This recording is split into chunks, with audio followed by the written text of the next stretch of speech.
The LEGO Star Wars games have been an important staple in gaming since the release of the first game in 2005. I'm certain somewhere between you learning to put on some shoes or having a nice tingly feeling about the Hex Girls, there was a time where LEGO Star Wars was the best thing in your life.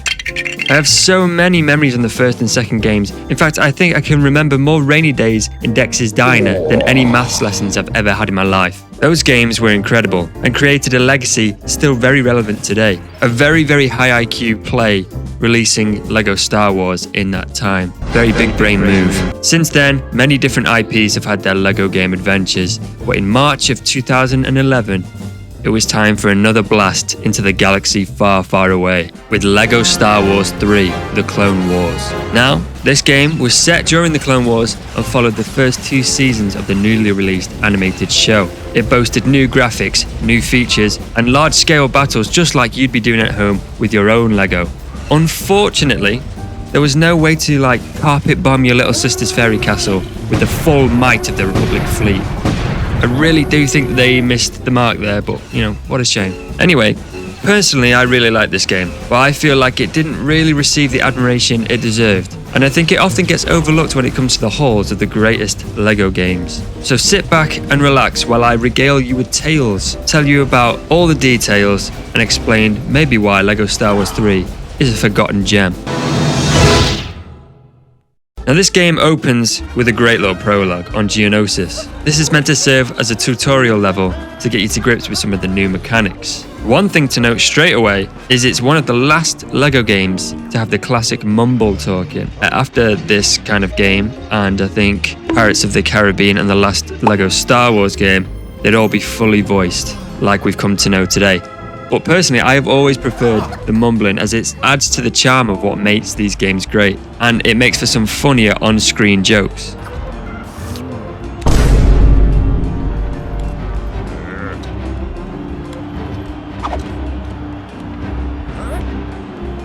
Just woke up in a fucking steaming mood, yeah? The cool thing about this mission is when it's all kicking off after Mace Windu Oh, you were finished? The Mace Windu shows up, you get to see a key feature of this game on full display, which is just the sheer amount of characters that you can have on screen at once. Back then, this was a major step up and visually very cool. Something funny is the fact that they reuse a lot of Clone Wars models from the main game for this mission, meaning the gunships already have kill counts and lovely art on the side. What a great first impression, lads. What's Ayla gonna think about that? You little pervs. From that mission, we're introduced to the Resolute, a Venator that acts as the Central Republic hub world. Now, we'll explore the interior of this ship in a little bit, but for now, let's get talking about the missions and the story.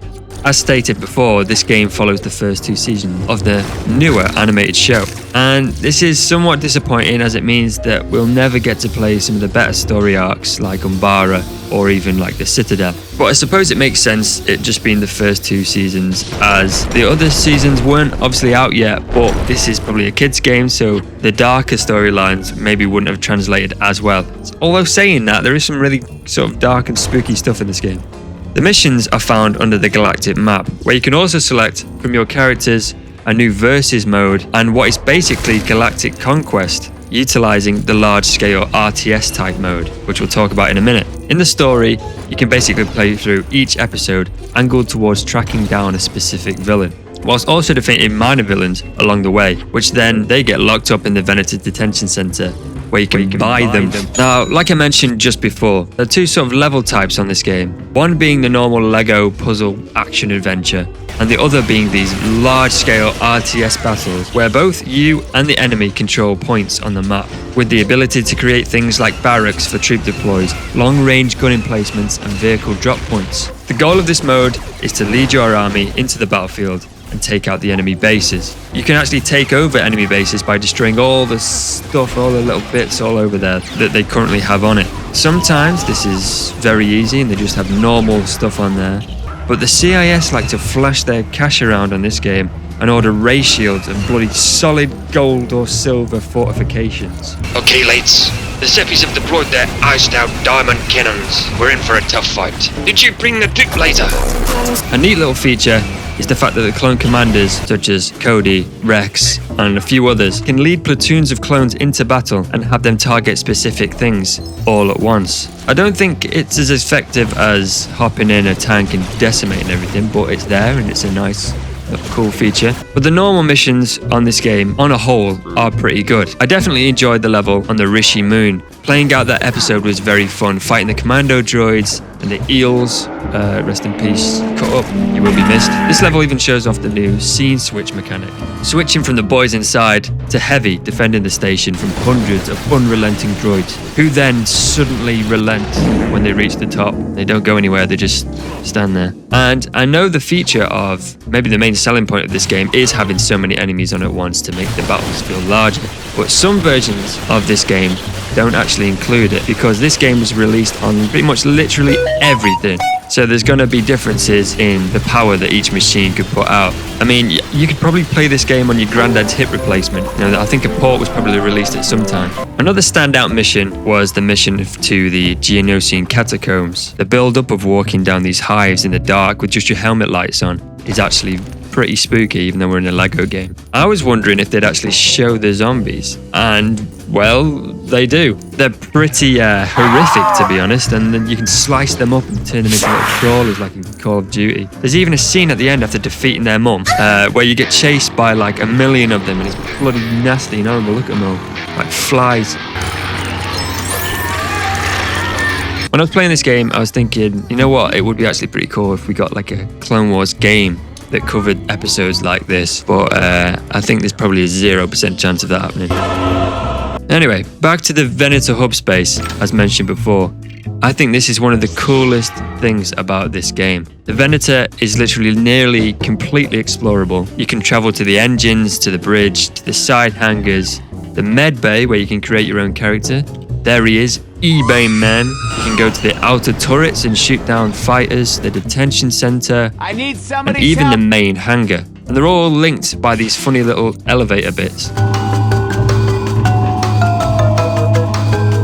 Now, something really sick is the fact that you can hop in a starfighter or any ship really, and just jet off into space and fight other ships and complete mini games, or even board enemy capital ships. That's right, you can do a Battlefront 2 in a way that Battlefront 2 couldn't even give to us. You can't destroy the ship, but it's fully explorable and features a lot of dark side characters walking around to purchase. They are quite hostile though.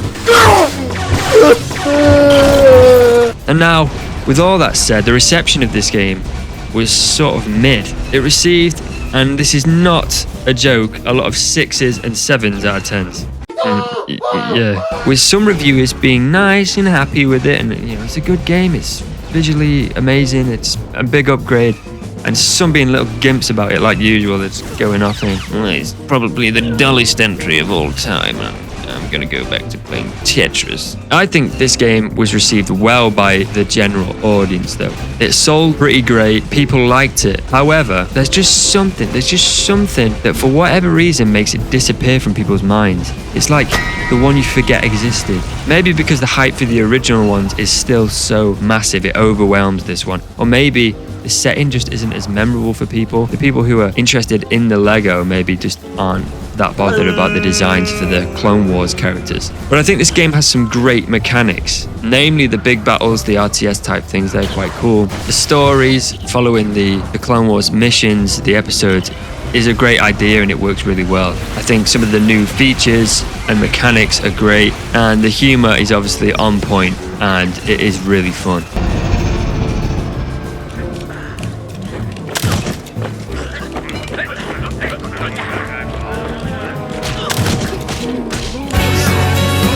But I think it might stay in the shadow of the first two forever, never fully being remembered for the great stuff that it did. But what do you think? Did you play this one? Did you play it at the time? Have you played it since?